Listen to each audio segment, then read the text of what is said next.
Hi, Jeet. Hi, Bob. How you doing? Good, good. How are things there? I can't complain. Let me introduce us. I'm Robert Wright of Blogging Heads TV. This is an episode of Worldwise. You are Jeet Heer, a Canadian journalist. This is our second Worldwise in a row with a Canadian. I think that's a new world record. I think I missed the earlier one. Who was that? That was John Kay of the Oh, John National Kay. Post. Okay, okay. Yeah. I know John Kay. He's going to be the new editor of the Walrus, which is Canada's counterpart to Harper's or the Atlantic Monthly. Oh, really? Yeah, yeah, yes. Wow. I would have been nicer to him if I had known that. Well, yeah, I actually got into a little bit of trouble because I started tweeting about what a terrible decision this is. Oh, So really? Okay. I don't think I'll be publishing in the Well, if Walrus. I see him, I'll tell him I don't know you and never heard of you then. So anyway, I want to talk about a couple of things. I should say you've written for a lot, in addition to writing for a lot of Canadian periodicals. You're a journalist. You've written for the New Yorker, Slate, New Republic, and the Guardian, and you encompass the world. Yeah, Bob, can I That's check? probably an editor right now calling you with a story assignment. Should I like try to just get rid of the phone or? You can just wait for voicemail to Yeah, work yeah, its no, magic. I've published in many publications, and I think to the extent that your viewers might know me at all, I used to write quite a bit for the Ideas section of the Boston Globe Okay. when that was started by Alex Starr, and so I did a lot of articles about like Leo Strauss and Right. various foreign policy things. Yeah, yeah. I know Alex Starr and have a very high regard for him. Uh, Alex is a great editor. Yeah. he is. He's at Farrar Straus now, publishing house. A couple of things. First, I wanted to. Well, I don't know in what order we'll do these, but I wanted to follow up on what I talked to John Kay about, which is these two terrorist attacks in Canada from a couple of weeks ago. See how that's playing out. Talk about Canada's foreign policy.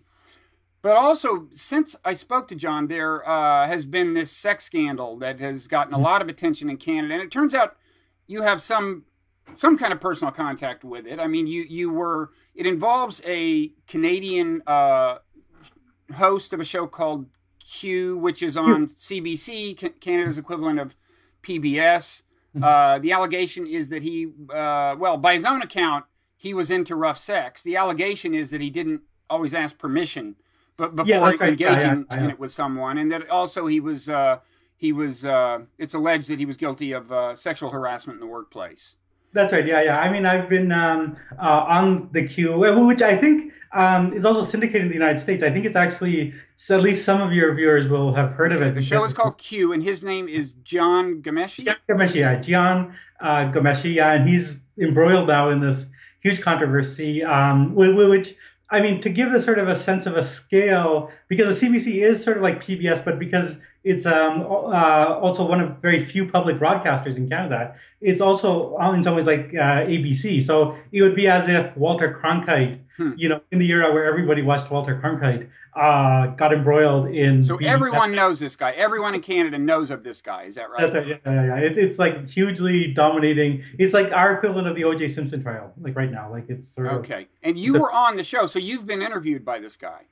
I've been interviewed by Jian. Yeah, yeah, and I think I mean one of the things to say about the show, and like right off the start, is the reason he's was a success in part was because he's very talented. He's a really gifted interviewer. I think the American counterpart would be someone like Terry Gross, or Ira Glass. Like he's a real sort of radio personality, and he's like a wonderfully sensitive, empathetic interviewer. Where no, part of this is artifice, right? Like because the show has a lot of support. So his producers, every time I went on, the producers would interview me for like a long length of period and really prepare questions. So he would sound like he's on top of things. And then his questions had basically derived from their research. That's right. That's right. Yeah, yeah. But I mean, so it's a really professionally made show. But once he's on air, he was like everything you would want an interviewer to be. Like that sort of like that sort of Terry Gross skill of like really listening to someone, being very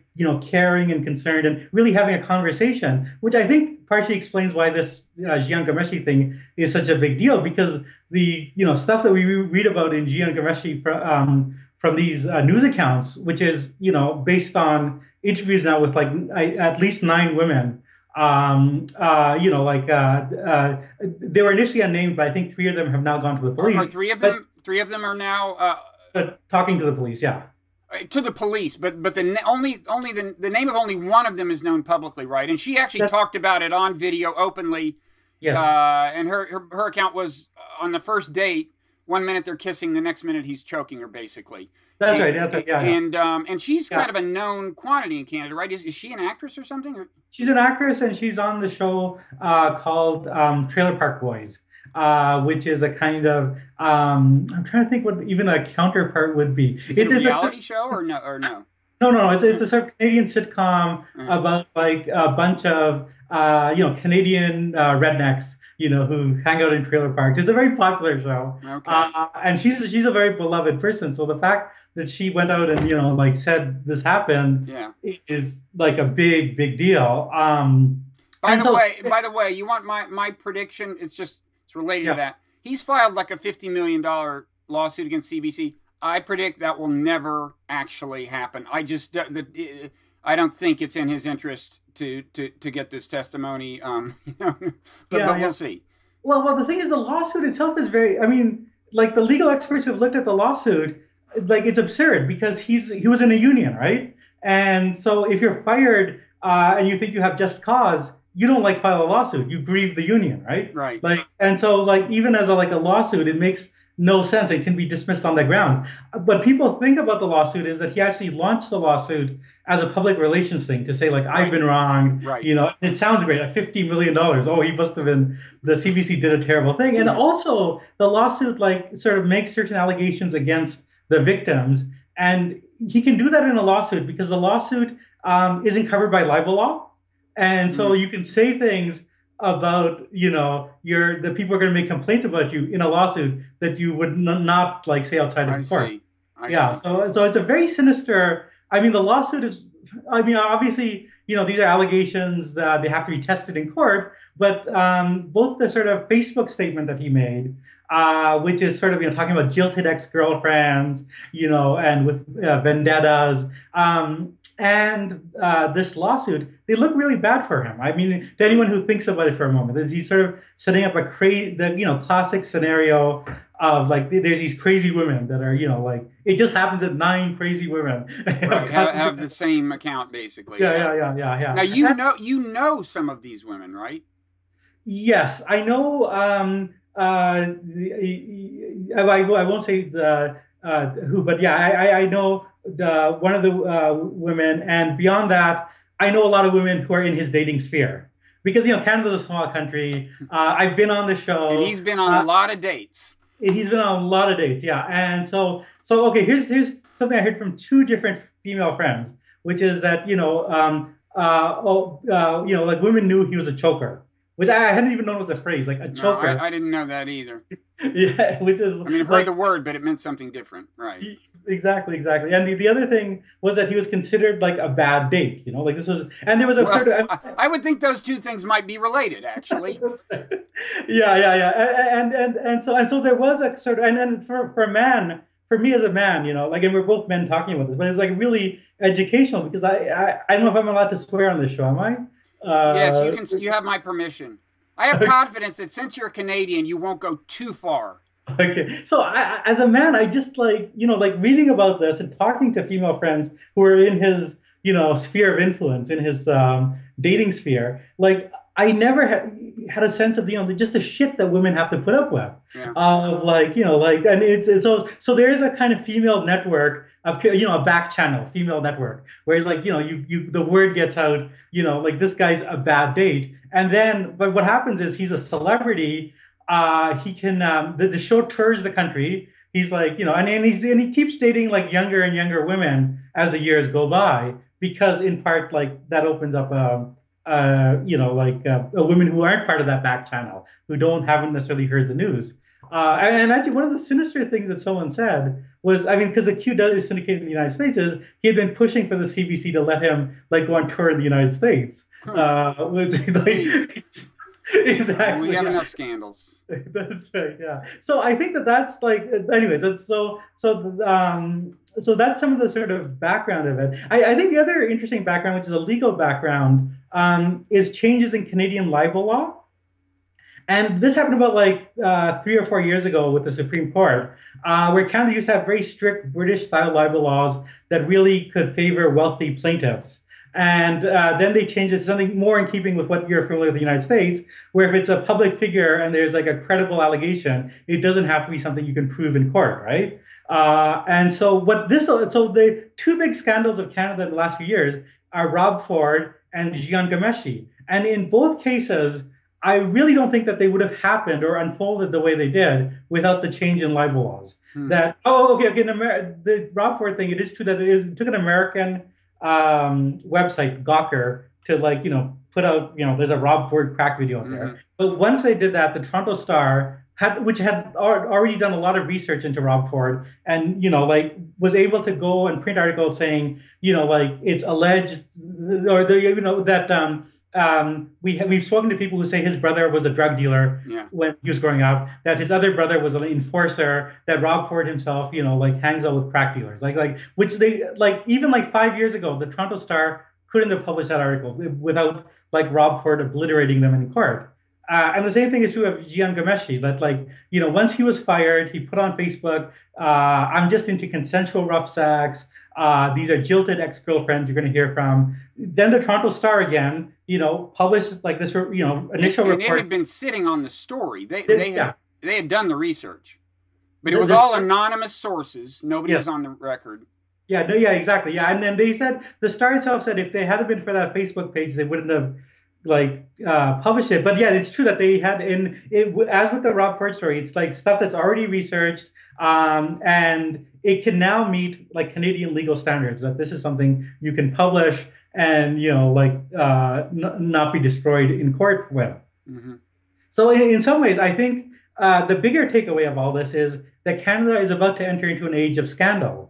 It already is an age of scandal, with Rob Ford and with Jian Ghomeshi. And traditionally, Canada, we're coming out of the British tradition of, parliamentary democracy, right. and with a lot of deference. Sociologists say that one of the big differences between Americans and Canadians is Canadians are very deferential to authority, and Americans are very defiant, in comparison to Canadians to authority. But I think a lot of that deference isn't just it's not an essentialist innate thing, we're born deference. It's if you have very strict libel laws, it's hard to challenge, powerful elite figures. So I think that the Jian Ghomeshi thing and the Rob Ford thing are indication that, some of that traditional deference is breaking down, and we're going to see a lot more Canadian scandals. Right. And the contrast with Britain persists. It's still the case there that a public figure can win, conceivably, a libel suit. In America, it's almost impossible for a public figure to win a libel suit. That's right. Yeah. And I think you've seen this with in Britain with sort of public figures who are accused of very heinous sex crimes, and who are government officials who have basically been able to use libel laws to keep those out of the papers, So yeah, I think So it is a. That's the other thing with the Jian Ghomeshi case, that, the CBC, you mentioned PBS, but it really bottled itself after the BBC. And the BBC had a famous, scandal with Jimmy Savile, who was a huge figure in the 70s and 80s, and who now turns out to be just a horrifying sexual predator, and who was covered up by the institution. Now, we're in the early stages yet. We don't know how much the CBC knew or what it didn't know. But what we do know is that there are internship programs at journalism schools, and at least at Ryerson University and Western Ontario University, the journalism students who wanted to intern on radio were told, the female ones, you don't want to intern at Q, right? So so there seems to be some ambient knowledge out there, and some complicity. Now, was this only a radio show and not a TV show, or was it? It was a radio show, but he also did television. I see. Okay, but Q itself is a radio show. He was a radio show. I didn't realize, because CBC is both radio and TV. It was TV, yeah. Well, there is, in addition to that, in terms of what the employer knew, the one anonymous woman who was a staffer of his for several years and who alleges sexual harassment, including things like grabbing her butt. Yeah. Says she went to the executive producer and told him And he said, well, look, the guy's never going to change. Let's see what we can do to make this a less toxic environment for you. And I just read he has taken a leave of absence, possibly not voluntarily. I suspect he won't be coming back. That's my guess, because it sounds like she reported it to him, and he did not take it to his higher-ups. He just wanted to keep things quiet. Yeah, if she's right. If she's that's the allegation. If she's telling the truth. Yeah, I think that that's exactly right. I think that there's a larger political economy thing that's going on here because the CBC, over the last 10 or 15 years has been getting a lot of budget cuts and a lot of like pressure from the governments, various governments, not just the conservative government, but the earlier liberal government to like get high ratings and to get younger like listeners and younger viewers. Right. Right. And so like, and within that, I mean, it might sound like, ridiculous, but within like that framework, like Ghomeshi was a godsend. He was a very popular with young people. He had been in a rock band. He could like, his show had a very pop orientation. And so that's one reason why he was protected. But I mean, the other aspect of this, which is also a political economy thing, is that the CBC has a union, but like, under the strain of budget cuts and of people being laid off, the union is in a much weaker position.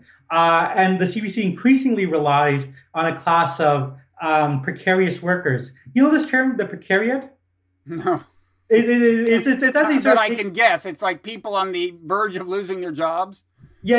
It's a sort of like the precarious proletariat, right? It's like not necessarily people who are like getting low wages, but people who are like temp workers, people who are contract workers, and so it's actually a term that's a little bit in dispute in Marxist circles, but there's a certain push among Marxist political economists to say that we're living in an age of the precariat. I like that term. Yeah, it's a great.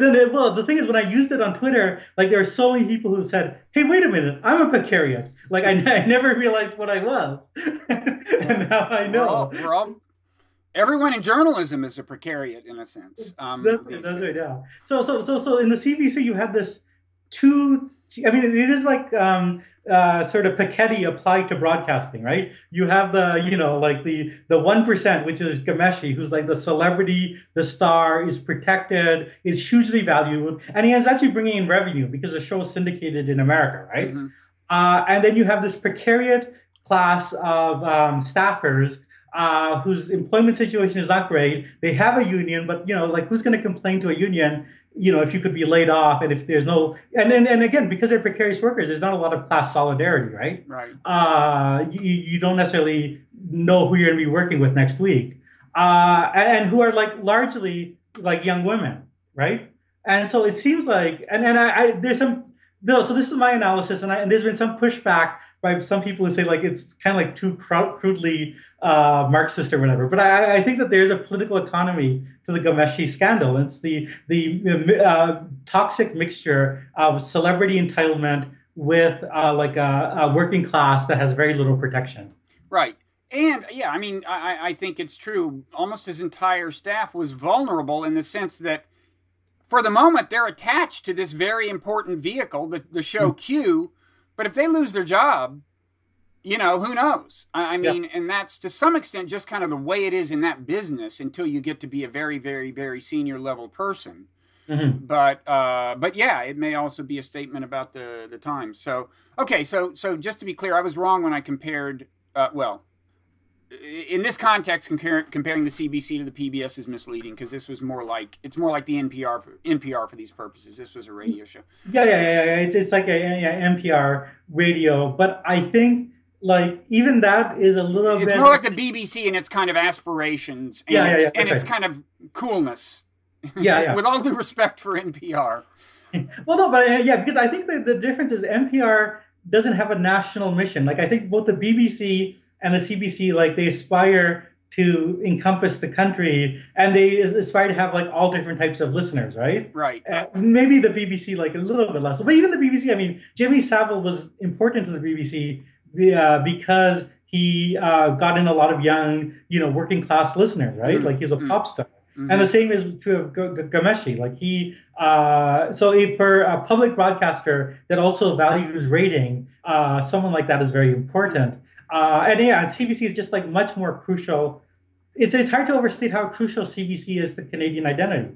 Like it's one of like the sort of like socialized medicine. There's the Mounties. It's a national institution in a way that like with all due respect to Ira Glass and Terry Gross, NPR is not. Right. Okay. So now on to the other thing I wanted to talk about. In the aftermath of these attacks of a couple of weeks ago in Canada. I mean, first let me ask you the question I had asked John Kay. At the time, right after it happened, people were saying this is going to change Canada forever.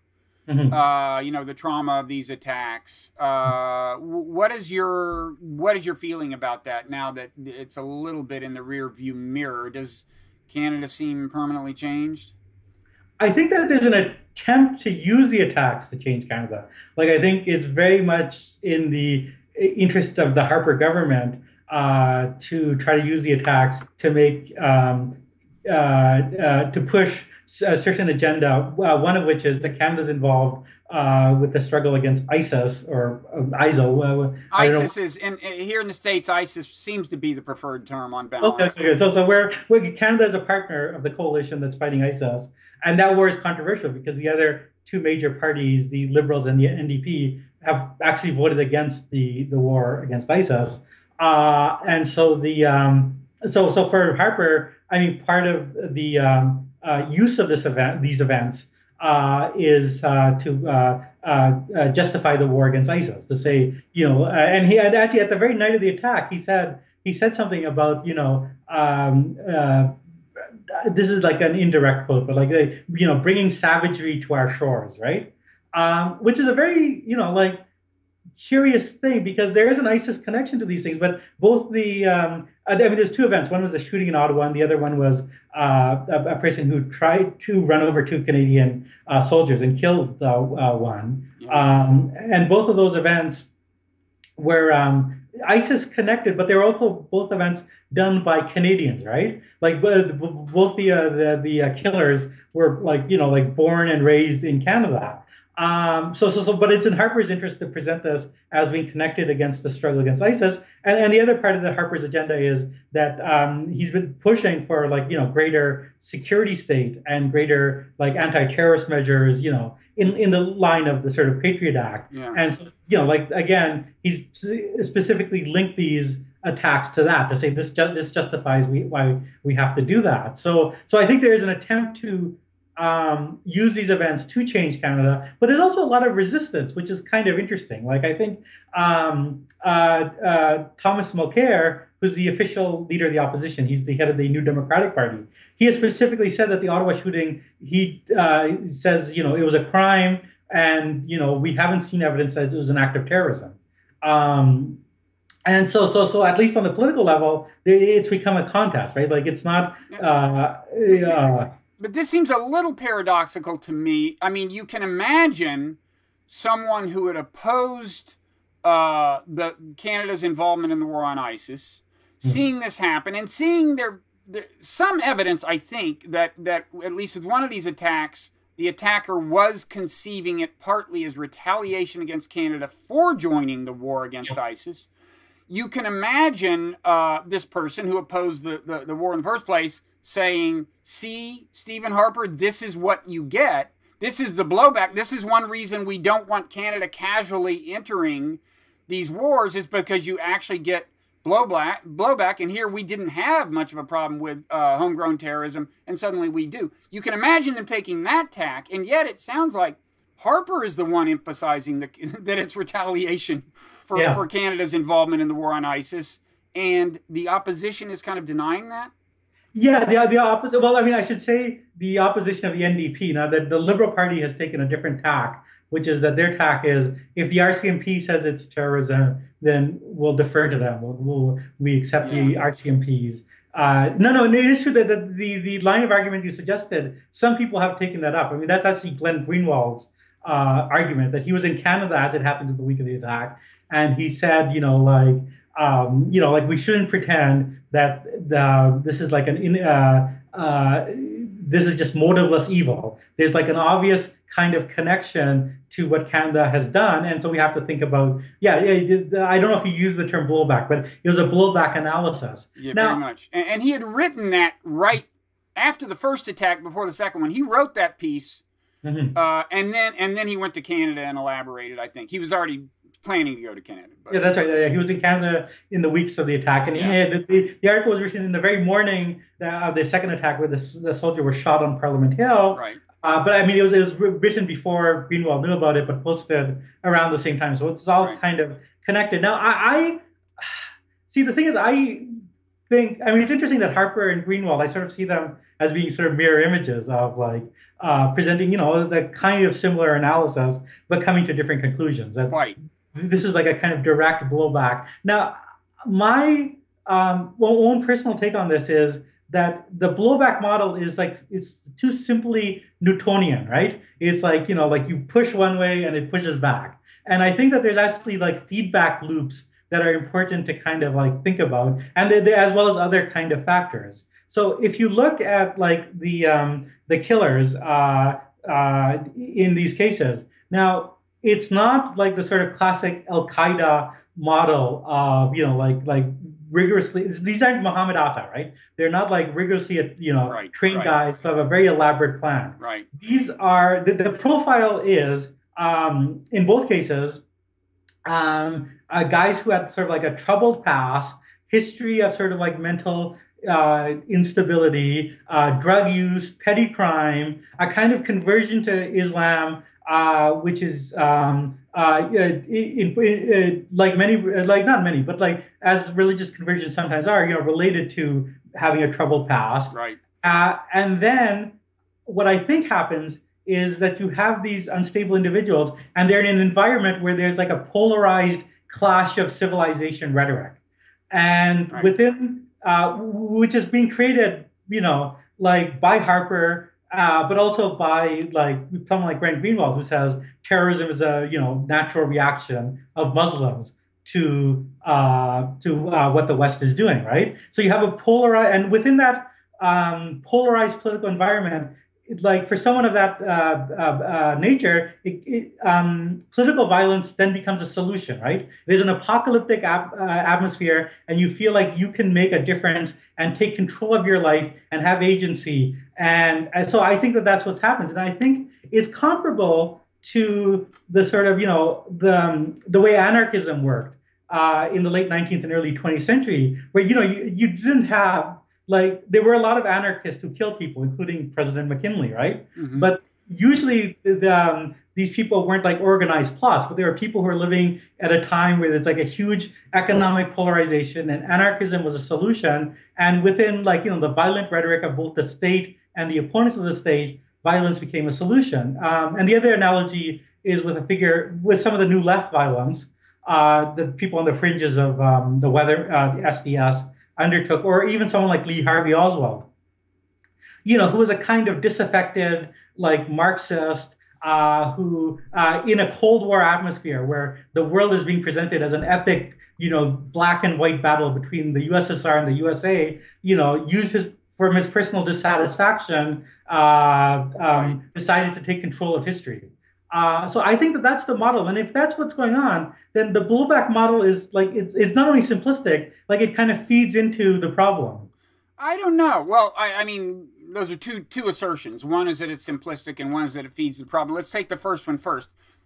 First of all, I should say that right after Obama did his kind of declaration of war against ISIS, I wrote a piece which, so far as I can tell, had zero impact on world affairs, saying, wait a second, it's interesting, we've suddenly declared war, and there's been a lot of commentary on this, and so far as I can tell, no one has raised the possibility that this increases the chances of homegrown terrorism, whereas it seems to me very likely to, because you're declaring war on something that is called the Islamic State, and however misleading that title may be, I said, as I recall, if you look at the people vulnerable to the appeal of jihadism, these are not, these are people who, to begin with, I don't know how much depth I went into, but they are people in a position to cling to the idea that, yes, this is the Islamic State and this stands for Islam and so on. So however wrong it may be to say this is in some accurate sense an Islamic State, it's going to be perceived that way, at least by the people who are most likely to become homegrown terrorists. So I made this prediction, and I will say that I agree with Glenn Greenwald that there is some evidence that the Canadian thing is a reaction to the war. And by the way, we had an incident in New York at roughly the same time where a guy attacked policemen with a hatchet, almost killed one of them. I don't think he finally did. He got him in the back of the head. And I think it was even clearer in that case that it was a reaction. It was meant to be retaliation, because ISIS was calling specifically on people in America and Canada to do that. And so let me just say, first of all, I don't think that the blowback model is incompatible with these people are virtually crazy model, right? Which is your point. Yeah. I take your point that the only people who are going to respond to the call and start killing people are these people who are arguably not balanced people. Fine, but you use the word Newtonian. The strictly causal analysis doesn't need to get caught up in that question. The question is, would this act of violence have happened if Canada had not joined the alliance in the war against ISIS? That's a causal question, and it doesn't specify whether the people committing the terrorism are balanced or unbalanced or anything else, right? So it can be blowback without the people committing the terrorism being paragons of rational analysis, right?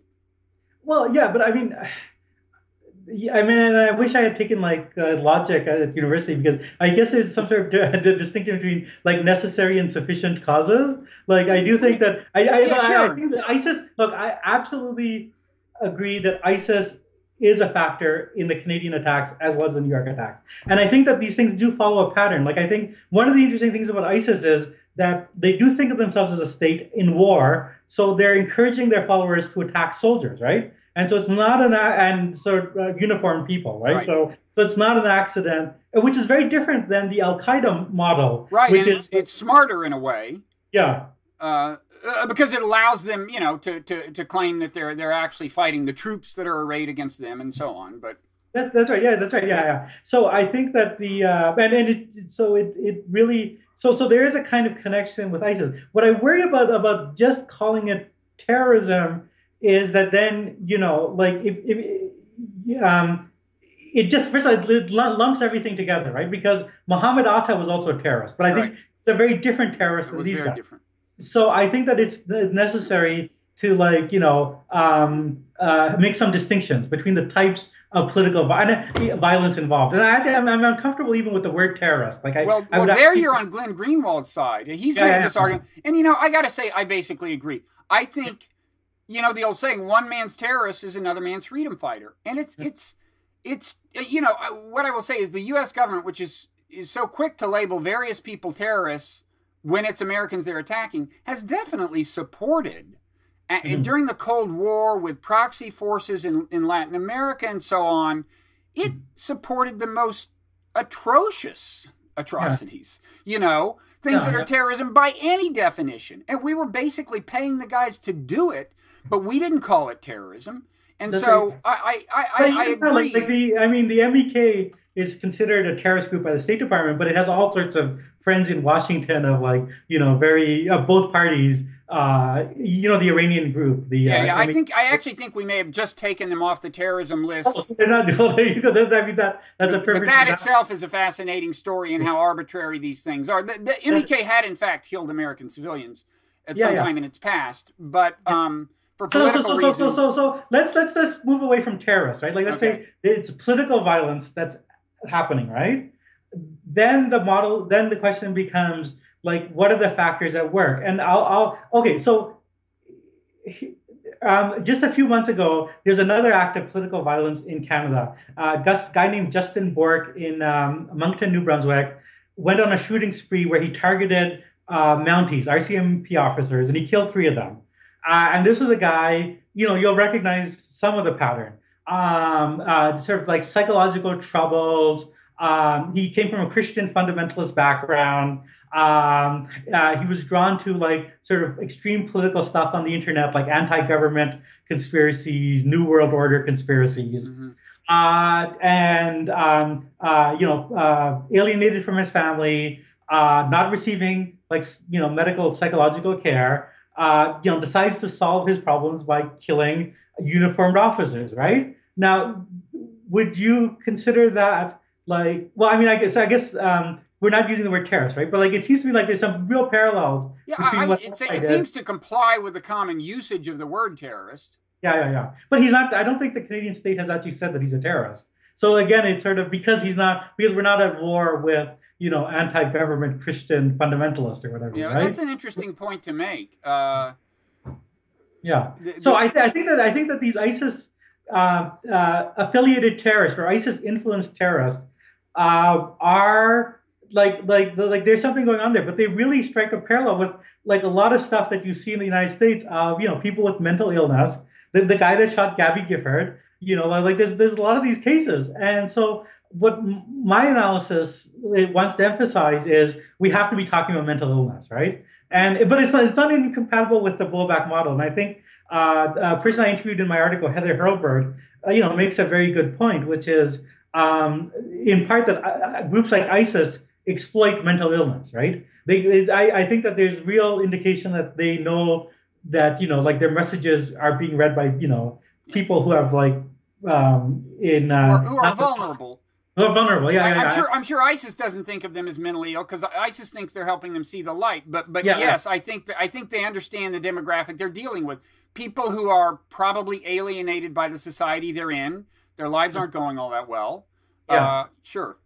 And as a result, are in some sense unbalanced. Yeah. And I think the blowback model, it has like some validity, but I think the problem is like when you're looking for solutions, because I think if you see this as the problem, then the solutions you're going to be looking for, would involve like spending more money on mental health, but also doing outreach for these like communities.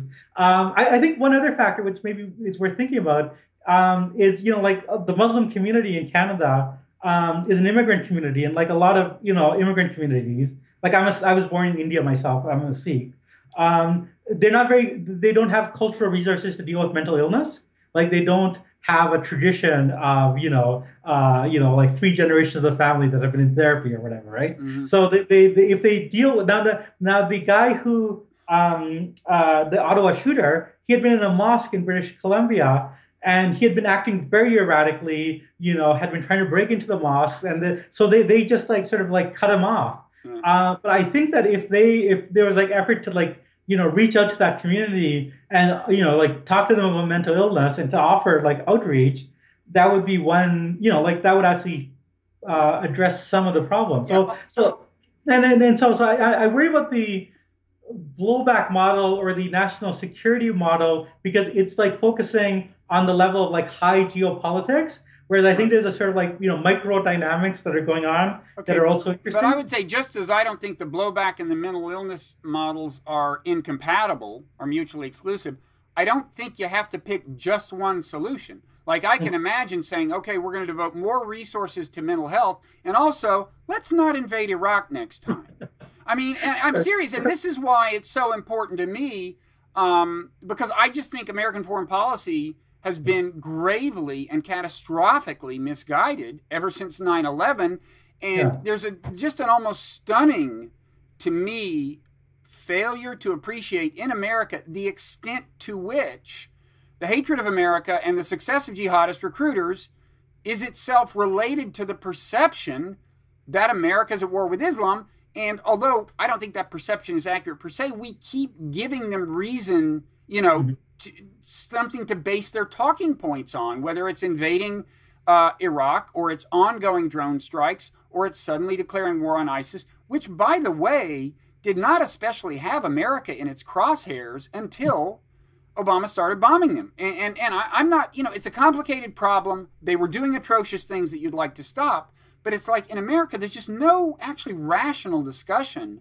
of what the consequences of these kinds of intervention are. And I see almost no signs of insight into the complex causes of the problem. Sure. Yeah. I mean, I think that, look, I mean, I'm almost in complete agreement with you on the, the larger politics. I'm not a huge fan of, not just American, but, like Western foreign policy since even before 9/11. Like, I think there's like, deep problems with the West's relationship with the Islamic world. No question. I just worry in some ways that the rhetoric that sees this as just being about Islam and the West, whether it's used by Harper or used by Glenn Greenwald, doesn't feed into the the fantasies of these crazy people, right? Like that they that if you have this sort of polarized view of the world, I mean, I actually want to see a view of the world that no, because I mean, like like there's like 1 million Muslims in Canada, right? And the vast majority of them are like not. Like if they do oppose those policies, as many do, they protest them peacefully. Right. And then conversely, just as there are a lot of Muslims in the West, like like America's allies in doing all these like terrible things are like like Saudi Arabia, right? Mm-hmm. Like a theocratic state. So I think if we push forward an analysis that emphasizes the complexity on both sides, that the West includes a lot of Muslims and our allies in this so-called war against Islamic terror includes theocratic regimes. Like I think that gets us in a more complex conversation that might diffuse the polarization that leads to violence. Yeah. Does that make sense? I guess. I mean, on one point of clarification on behalf of Glenn Greenwald is he tries to be careful to say that he doesn't mean the violence is justified. I can see how you might say that a jihadist could read his piece quickly and go, see, he's saying, is he saying it's just retribution? He's not saying that. So it's not in that sense that his framework would logically feed into that. All I would say in defense of the word blowback, which I'm a big fan of, is until Americans understand the extent to which the problems they face are in fact a result of ill-advised adventures abroad. And you're right, it goes back well before 9/11, certainly including the 1953 coup in Iran.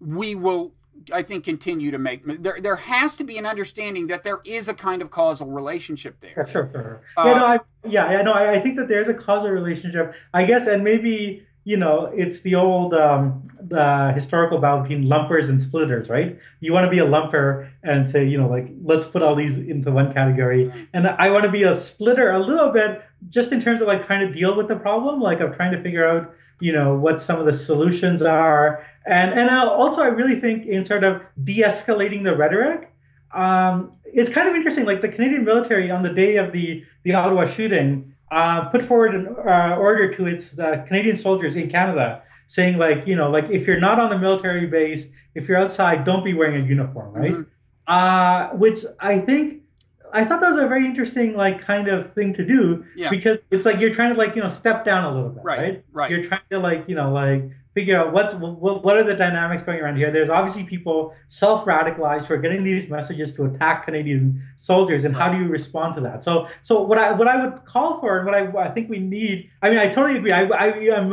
completely opposed to like fighting ISIS and to like to all these things, but I also think that there needs to be a rhetorical de-escalation, and that as long as this sort of clash of civilization rhetoric is out there, that feeds into like. Yeah, well, we don't need to. I want to get on to Stephen Harper's foreign policy. I don't want to talk about this forever, but I just would say, well, it's a natural segue because the reason, I mean, the Stephen Harpers of the world, at least their versions in America, something like this happens. A guy takes a recent convert to Islam takes a hatchet to the head of a cop in New York, and they see. This is why we have to fight ISIS. And I just want to grab him and go, no, this happened because you're fighting ISIS. And I'm sorry, Jeet, I don't know any other way to put it. I mean, but I totally buy your analysis of this separate, the other side of the problem, which is that if you didn't have the fewer alienated, unbalanced people you have floating around, the better and the less likely this is to happen. Yeah, yeah. And maybe like the way to think about that is to just like as a control experiment, just take out like Islam and just say like if there's no like crazy Islamic terrorist in America, you're still going to get Gabby Gifford shot. You're still going to get Newton. You're still going to get like, like every couple of months, somebody like, like, so yeah, I think that the part of the equation that that brings in mental health is also important, and we'll deal with violence that isn't related to us killing ISIS, because there's still, we're still like have too much of this violence, and there's like a real inability, which again ties in with Harper, because I think you really hit the nail on the head. One thing about Stephen Harper is he's not interested in causes, and this is something that really gets to a lot of debates in Canada. We have a lot of missing Indigenous women.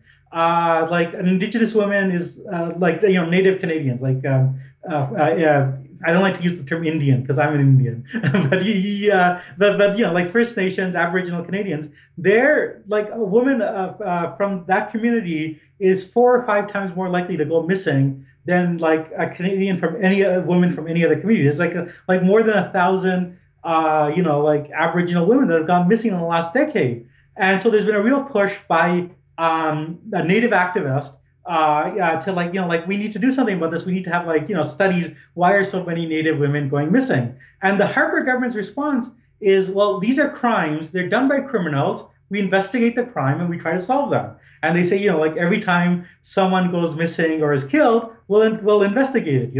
And the whole issue of why are Native women like 5 times more likely to go missing? Like that's not a concern with the government. That's right. Harper actually used the phrase. He said, I'm not interested in committing sociology, right? Like he's not. So like the idea of like trying to study a problem to get at its root causes, to get at its dynamics is like anathema, because it's a very moralistic view of the world. Like evil exists. Yeah. It's done by evil people. You have to catch and punish them.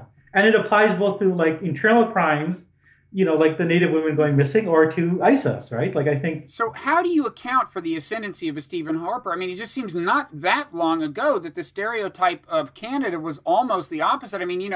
People used to, American college students backpacking in Europe, knowing that everybody hated America, would actually stitch Canadian flags onto their backpacks so that people would like them. And that was itself a reflection of Canada's traditionally kind of benign and not terribly assertive in a military sense foreign policy. So and yet Stephen Harper is basically like a neocon, right? Oh yeah, very much so. Yeah. I think there's for the viewers who are interested in Harper, the best book is Paul Wells' The Longer I'm Prime Minister, and he looks at the sort of ideological origins of Harper, and he emphasizes 2 figures, one of which is Irving Kristol, and sort of Kristol's new class analysis, which Harper really buys into, and a lot of Harper's politics is a bureaucratic new class and liberals. Wait, can you say in a minute what the new class analysis is? I'm not up on that.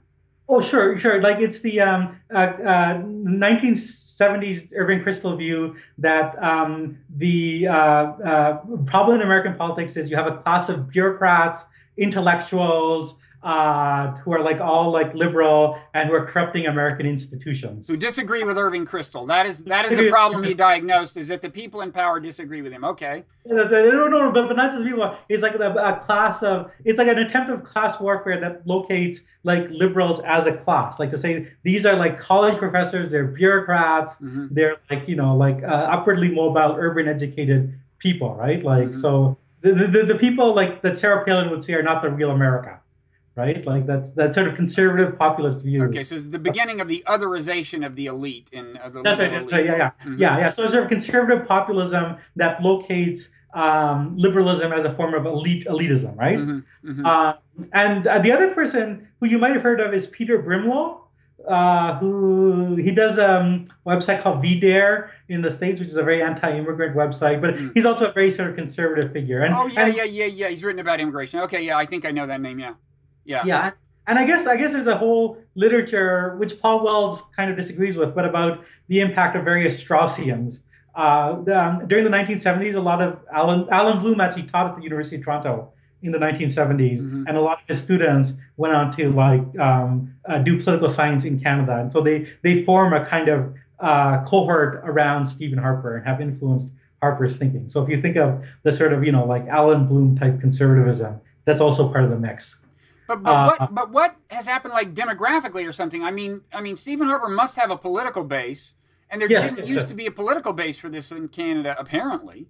So yeah, I think that's an interesting. There's a shift in to the West, like partially. Like how in America there was like the Sun Belt rose in the 60s and 70s and provided a base for the new right. In Canada, there's a real population shift to like Alberta, British Columbia, Saskatchewan, and so to a lesser degree Saskatchewan. But I mean Harper's base of support is really like Alberta, where I think they typically get like 60% or more of the vote, and he's been able to build on that and to get like enough appeal to people in other parts of the country. Now it has to be said, like Paul Wells, who I think is the best analysis of Harper, like really emphasizes that domestically he's been very cautious and careful. Harper is conservative, right? But he has said, the Supreme Court in Canada has said, same-sex marriage is the rule of law, and Harper said we will not challenge that. Mm-hmm. The Supreme Court of Canada has also said, had overturned an abortion law back in the 1990s, and so Canada has like the most liberal abortion laws in the world right now. And Harper has said we're not going to challenge that. If any member of parliament of his party tries to raise abortion, like Harper tries to squash it. So he's not a social conservative, especially. Yeah. And then but even beyond that, part of his appeal is like the liberals in the 1990s to deal with the budget deficit, cut healthcare, and Harper has been restoring some of that and trying to give more power to the provinces to maintain healthcare. And so it's a complicated kind of conservative thing where he's conservative on some issues. He wants to, but it's not. I mean, I think in America, he'd probably if somebody's like no abortion law, I accept same-sex marriage, more money on public healthcare, like. That's not a conservative, right? As you would understand that.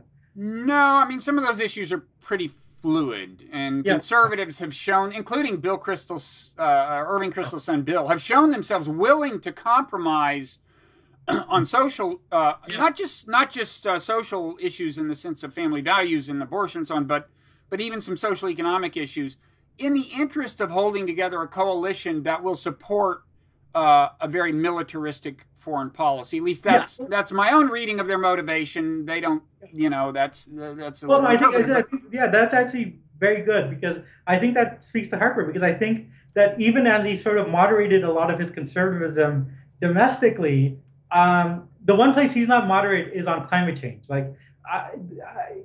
Harper, as far as I can tell, does not believe climate change is a problem and this government has to do anything about it. And that again goes to his base in Alberta. Like a lot of his political support is to get the tar sands, try to get as much of this oil out of the ground, whatever consequences. And the other area where he's not moderate is foreign policy. And I think it's partially because Canadians don't care that much about foreign policy. And so it gives him much more leeway for his conservative instincts. So I think, as you said, Canada has traditionally seen itself as a peacekeeping nation. Mm-hmm. Our great Canadian foreign policy hero is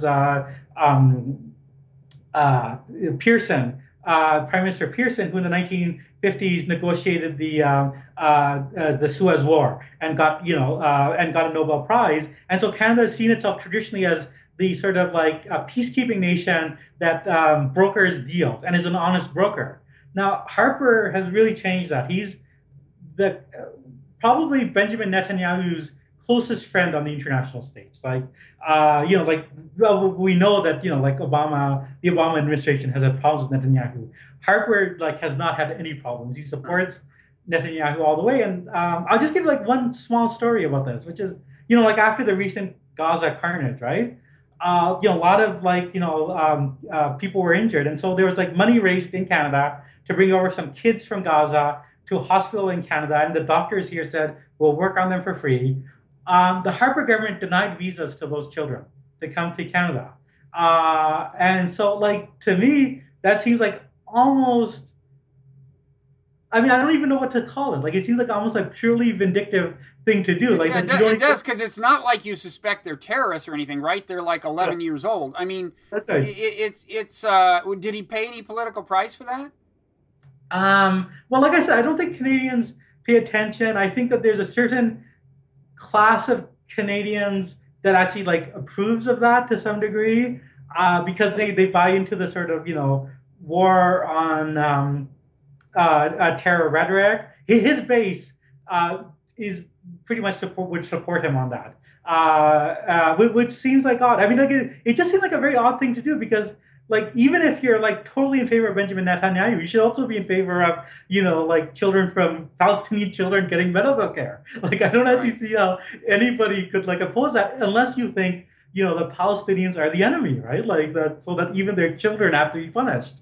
Uh, but anyways, I think, but there is okay. So to go back to like where is this coming from? There is a kind of in the Canadian parliamentary system, it's the same as the British system, the Westminster model, right? You don't need 50% of the vote to win. There's like actually like, three major parties. And actually, I think right now, I forget the exact number. There's like 6 or 7 parties sitting in parliament Mm-hmm. right now.